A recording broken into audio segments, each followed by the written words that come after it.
OSHA estimates that 238,000 establishments have permit-required confined spaces.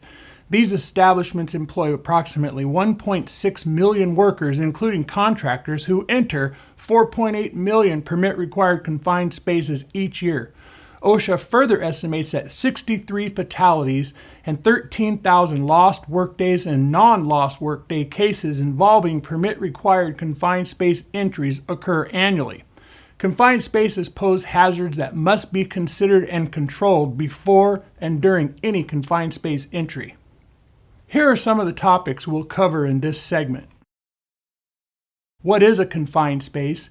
Confined space labeling, pre-entry requirements, confined space attendants and their responsibilities, confined space entrance, hazards of confined spaces, electrical equipment, ventilation, atmospheric testing, compressed gas cylinders, hot work permits, lockout, tagout, and confined space rescue. What is a confined space?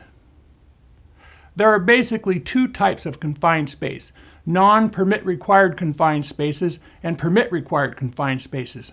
A non-permit required confined space meets the following conditions. The space has adequate size and configuration for an employee to bodily enter. The space has a limited means of entry and escape, and the space is not intended for continuous human occupancy. OSHA uses the term permit-required confined space to describe those spaces which meet both the definition of confined space and also pose additional health or safety hazards.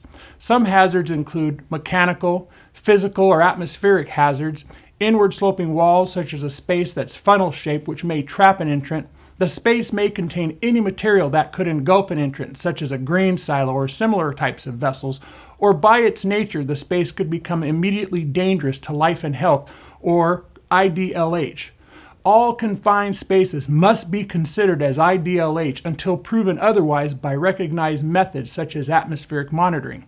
If an employer requires workers to enter confined spaces, the employer must have a written confined space program. Confined space labeling. All permit-required confined spaces must be labeled by posting danger signs or any other equally effective means.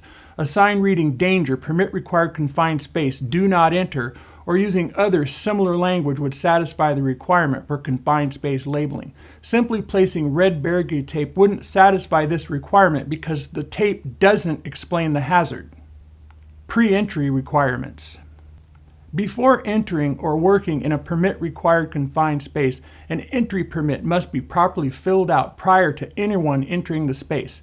A confined space entry permit gives employees written authorization for entry into a confined space under established conditions for a stated purpose during a specific work shift. Attendants and entrants should review the permit before starting work.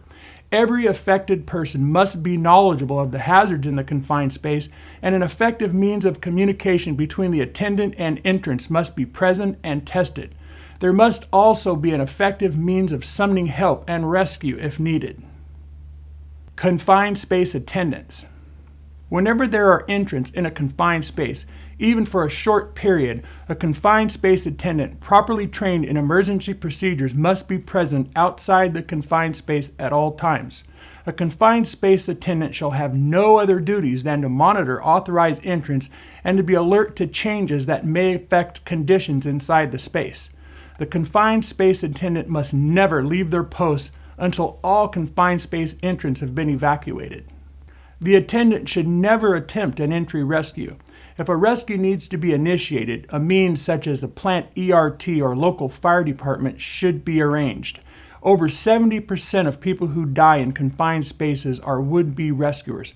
This happens when workers enter a confined space in an attempt to rescue a coworker who's been incapacitated for some reason. Most likely, fallen workers have been overcome by an unsafe atmosphere.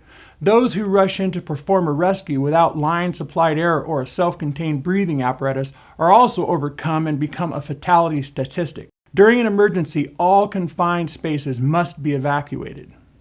Confined space attendant responsibilities. The attendant arguably has the most amount of responsibility on the confined space team, since they have the highest number of duties required by OSHA. These duties are to know the hazards. In the case of the attendant, this can often include using air monitoring equipment to keep a close watch on the atmospheric conditions inside the confined space and communicate any changes observed.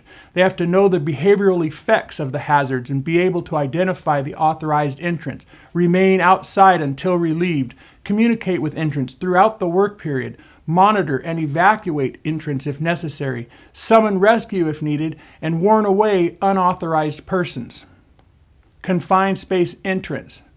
If any part of your body, such as your hand, foot, head, etc., breaks the plane of the confined space opening, you're considered to have entered. When entering a confined space, it's always a good practice to wear a full body harness or appropriate rescue gear that fits properly in order to facilitate faster rescue. In some applications, a harness may not be as applicable as perhaps ankle or wrist type rescue devices. Hazards of confined spaces. Hazardous atmospheres encountered in confined spaces can be divided into 4 distinct categories: flammable, toxic, irritant, corrosive, and asphyxiating. Asphyxiation is the most common cause of death and injuries in confined spaces, and a hazardous atmosphere is the most common cause of asphyxiation.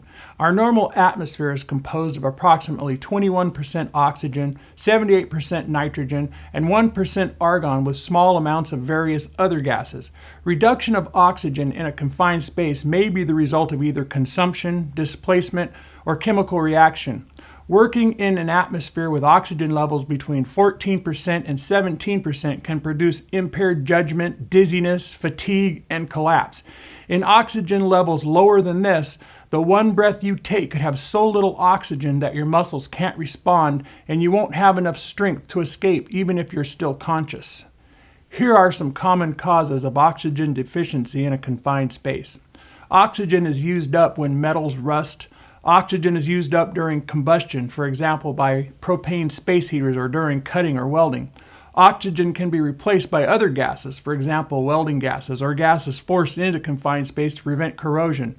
Microorganisms use up oxygen, for example, in sewer lines and fermentation vessels. Too much oxygen is not as common a hazard as low oxygen, but it's also dangerous. This is known as an oxygen-enriched atmosphere. Too much oxygen greatly increases the risk of fire or explosion in the confined space. Materials that wouldn't normally catch fire or burn in normal air may do so extremely quickly and easily where there's a high level of oxygen. An atmosphere with an oxygen concentration in excess of 23.5% is considered oxygen-enriched. Workers must not enter a confined space with an oxygen-enriched atmosphere. The only safe way to find out whether air in a confined space has enough oxygen is to use a properly calibrated and maintained monitor. Workers must not enter a confined space containing less than 19.5% oxygen without taking appropriate precautions, including the use of supplied air respirators. Contaminants in the air can result in an atmosphere that is toxic to workers and may result in injury or death.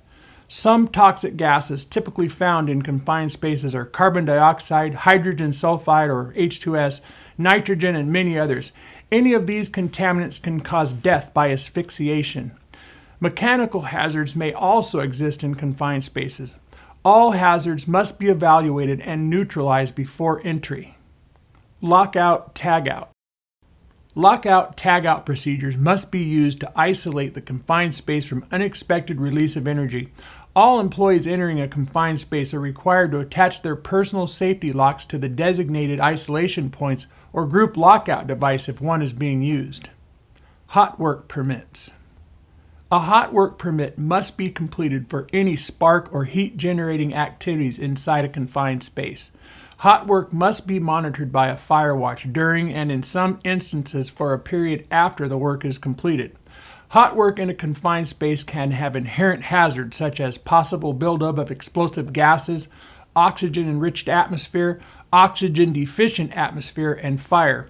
When conducting hot work in a permit-required confined space, continuous atmospheric monitoring must be conducted. Compressed gas cylinders. Never bring compressed gas cylinders into the confined space, and never block the exit with the equipment.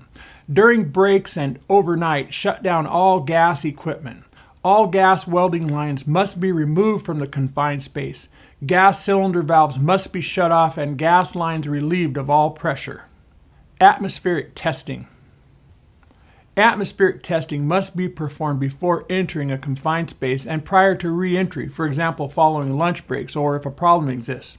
When testing the atmosphere inside a confined space, be sure to check the top, middle, and bottom of the space since gases may be lighter or heavier than air. It's always a good idea for the confined space attendant to be present when air monitoring is being conducted. Ventilation. If concentrations of toxic agents or oxygen contents are found to be at harmful levels, the confined space must be ventilated to bring the atmosphere to safe levels before entry. If the concentration of contaminants remain at harmful levels after ventilation, line-supplied air or self-contained breathing apparatus may have to be worn to ensure a safe air supply. Prior to ventilating a confined space, atmospheric testing should be conducted for all suspected hazards. Retest to ensure that the atmosphere is safe. If the atmosphere won't stay in a safe range without mechanical ventilation, extra precautions must be taken. Confined space rescue. Earlier I stated that a means for rescue of entrants must be readily available to confined space attendants. This may be a retrieval device if appropriate for the application. In other confined space entries, it will be necessary to prearrange for a specially trained team to execute a confined space rescue. Rescue planning is critical. An unplanned rescue could be the attendant's last one if it's not thoroughly planned. It's estimated that 70% of all confined space fatalities are would-be rescuers who rushed into a confined space and also died with those they attempted to rescue. OSHA requires that an emergency confined space rescue team, or CSRT, is provided on site or has the capability to be summoned to perform a rescue and respond to the emergency in no more than 10 to 15 minutes. It's not enough to simply state that the local fire department is your planned CSRT. Many fire departments don't have proper training and may not be relied upon for this type of rescue. In the planning phase, the local agency must be contacted to determine their rescue capabilities. The CSRT must have adequate means of communication with the confined space entrants and attendants so they can respond should an emergency occur. The CSRT is to have required equipment such as PPE, atmospheric monitoring and testing equipment, communication equipment, alarm systems, and rescue equipment to meet compliance. Electrical equipment. Electrical equipment inside a confined space must be protected by a ground fault circuit interrupter, or GFCI, or workers may use tools requiring power not greater than 24 volts. Whenever a GFCI is used, it must always be plugged in at the power source outside the confined space. Review. We've covered the following: determining what a confined space is, pre-entry requirements, confined space attendants and their duties, hazardous atmospheres and asphyxiation, lockout, tagout, hot work and permitting, atmospheric testing, ventilation, confined space rescue, and electrical equipment in confined spaces. If you have any questions or are unsure about anything regarding confined space safety, ask your safety manager.